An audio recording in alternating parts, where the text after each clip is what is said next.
Hey, hello there, Mr. here from my Planche training, another short video. And today I want to talk to you about the 5 key points when training for planche.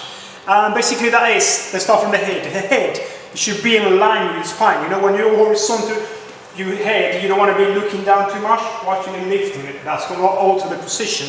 So basically what you're going to do, you want to keep in line with your spine, completely in line with your spine, okay? That's the head down. Elbows, very important. I see a lot of people starting right from the position, they just go with elbow bend. You don't want to do that. That's really, really hard to fix after.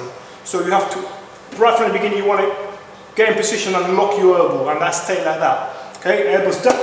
Chest, important, I'll say a million times. And I'm sorry to be so repetitive, but it is the way, it's the position you have to assume. The chest should be tucked in all the time. Really, really rounded, like a really hard polar position.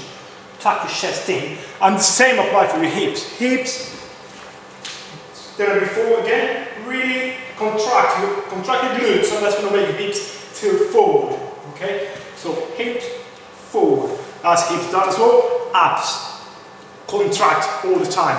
Hey guys, that's the key point when training for planche. Bear that in mind all the time, and that apply all the time. Have fun, I hope you enjoy it.